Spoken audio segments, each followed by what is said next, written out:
So I thought I'd just take an opportunity to produce a quick video, go over Bathurst. It's a tricky track, but also go over front-wheel drive touring cars and the specific driving style they require. So I'm just going to take a slow lap first off with and just explain whereabouts I was braking, turning in and such. So during the race I was braking about here, about 75 meters before the corner. And the key thing to remember here is that it's a case of keep on braking until you get to your turning point, and then come off the brakes, and basically throw the car in. There's not much camber here, and the curb is reasonably grippy in these cars, and you can sort of get on the throttle quickly on the exit. There's a lot more room on the exit than you first realise. And the key takeaway from Bathurst is that there's a lot of camber in the road. So if you see here at the top of the hill, it's crowned like a real life road. And basically what that means is that the sides of the track fall away, which means that in a corner, you've got positive banking on the inside, as we'll see in this corner coming up, and negative banking, which makes the car want to go slower on the outside. The key thing here for this corner Griffiths is to brake about here with the driveway. It's a good reference point. Come down a few gears. I usually go down from 6th to 3rd and get the car in. As you can see coming through here, you've got the banking, the crown of the road that's working with you because you're on the inside. If you're on the outside, that is working against you. It becomes very off camber. Same thing here with the cutting. Again, another driveway we can use as a reference point to turn in, well, basically to lift. And because you're driving a front-wheel drive touring car, you want to be doing one of three things at once: turning, braking, or accelerating. Now, there are times when you can't, you have to do two at once, and that's the tricky part, because you've got to remember that you're asking your front tyres to turn and either decelerate or accelerate at once, and you've only got so much grip, so they don't really want to do it. Again, another case here with the camber and bumps in the road. You've got to take a specific line through there, and where you lift off is important. Again, here, lift off a bit before the rise. By checking your speed, you can keep the weight over the tyres where you want. Skyline is extremely difficult in these cars because, as you can see, it's a straight run down the hill, so you get all the weight over the front axle, and because all the weight's over the front axle, the car wants to spin. Now, a rear-wheel drive car, because you've got drive torque going to the rear instead of the front, it's kind of easy to modulate what's happening, because if you reduce the throttle input, you get more grip at the rear. That doesn't work with front-wheel drive. It's the complete opposite, because the drive is to the front wheels. It's more of a profound effect because you've got all the weight and everything at the front of the car. Basically what it means is when you get off the throttle, all of the weight gets onto the front of the car. That's where your steering wheels are, and also you're reducing your throttle input, so you're reducing the torque input, so you're giving the front of your car, which is responsible for pulling the car around, wanting to spin essentially. Good example there, where I was off the throttle through the chase, not even doing much speed, and the car wanted to spin. Because I was off throttle, I had all the weight over the front, and at Bathurst, because I was going downhill there, it exacerbates that effect. I need to then put throttle in to get the weight into the correct place in the car, and it also helps reduce what my front tyres are doing, because essentially it's your front tyres that are trying to pull your car around the track. So we'll go a little bit more quickly here, just so you can observe some of the inputs that I would do in a normal lap. They won't be particularly quickly. I've got quite cold tyres on the car currently. They take a little while to warm up here because they're quite hard. But you can sort of see the effect of driving style on the vehicle, and how you need to consider what you're doing and when you're doing them. If you come to the chase here, watch the brake, throttle and steering traces.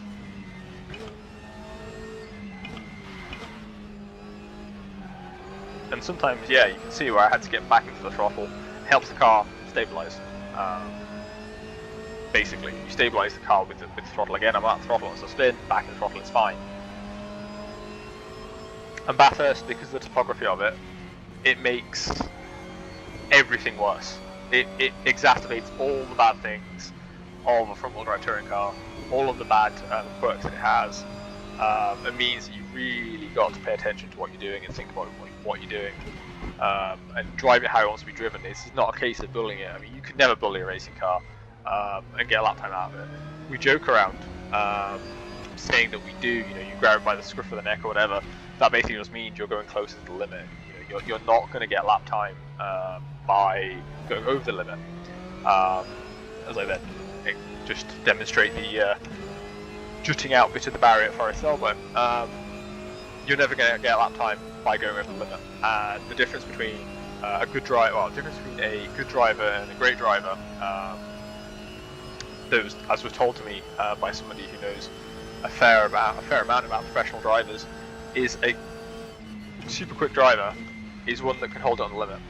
A good driver, they can still be quick, they can still be competitive, is the driver that exceeds the limit. And the key takeaway from that is the fact that the tyres only have so much grip to give. Once you're at the limit of that tyre for that load, that slip angle, etc., you're not going to get any more grip. So you can't ask it for more. And it's about getting as much of that grip out of the tyre as possible. So here, into fifth, down 2 gears, off the brake, tip the car in, throttle in, ride the curb, rest the slide, and power out of it. And that's basically what we're doing. We're doing an exercise of making sure the weight is in the right place for the vehicle, and then compensating for how the track wants to put the weight in the vehicle in the wrong place for it to be stable. Again, off the brake, turn it in, squirrely, but I'm on the throttle, so it's fine. I've got plenty of, I can wind the lock off there and get the throttle out. And the cutting is terrifying, off the throttle, on the brake, down a gear or 2, brake again. Now I'll do my steering.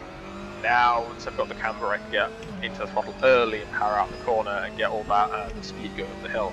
Again, I'm not coming out throttle fully, and the more speed the more throttle I put in there, the better it feels. Same thing here. Again, I want to slide, how to get in the throttle here. I'm going to lift off before the rise, keep the weight where it needs to be. Again, want to slide again, but I'm correcting it with the throttle. Off the throttle, off the brake, onto the throttle again there. And as you can see, that helped to keep the rear quite straight and quite parallel. And that is a case of practice. I crashed 10 times in a row in preparation for this race, just getting that sequence down. I prefer to brake downshift first at the top of the hill, then get back on the throttle, get the car resettled. Any input you put into it will cause the car to be unsettled, and it will not have as much grip as it would have when it is settled. Get it resettled, then do the next bit of braking, go the next gear if I need to go another gear, and then come off the brake to get the car's nose into the apex. Again, you see there, I had to wait on the front end there because I carried too much speed in for how much grip from the temperature the tyres are giving. I understood wide. Again, because of the camber on that corner there in particular, you can sort of throw it in if you get it right, if you get it in the right place. But it really is a tough combination of all these things.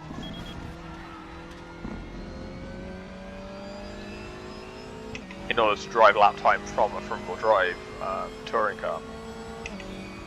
Probably take a slightly quicker lap here, just so you can sort of see what's going on and what I'm doing as I'm controlling the vehicle.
See there, I carried too much speed into Forest Silver. I don't understand why. That delayed my throttle application, because we've got front-wheel drive touring cars. They don't have a lot of power, so you know that I lose that time all the way down this big long straight.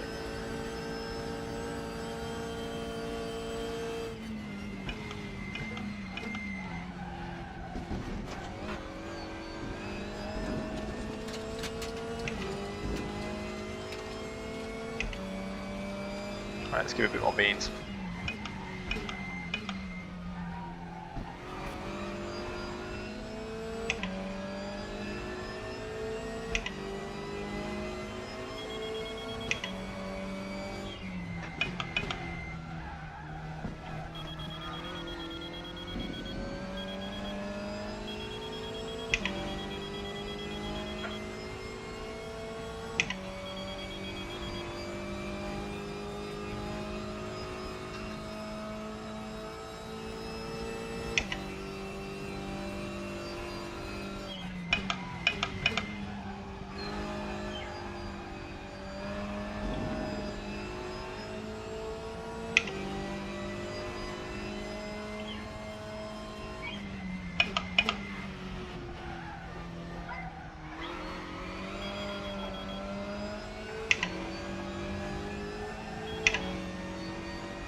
That's all there really is to it. It's just being smooth with your inputs, consistent with your inputs where you are, and just mindful that any control input that you put into the vehicle is going to unsettle it, and just remembering that the topography of the road is making your job harder. The crests always will make the rear end of a car get unstable, and you have in a front-wheel drive touring car the ability to greatly reduce that by adding throttle and getting into the throttle, and teaching your brain what needs to be done, and building up to it. I mean, I got down to a decent time there, but it's still we're still quite a way away from like proper alien drivers, as it were. But it's a case of building up to it and building your confidence as well, by not crashing. By getting laps, by getting through these difficult corners in one piece. You're giving your brain more information. The next time when you're faced with a situation where you saw the cutting here, the rear of the car got unstable, I was able to lift off the brake a bit, and because I've done it before, and because I've got that bank of information built up, I'm able to quickly, I don't even have to think about it, it becomes intuitive, and that is the essence and the goal of practice, really, is building up that map so you know and can understand and feel what the car is doing, and what it therefore needs to then be driven well around the circuit.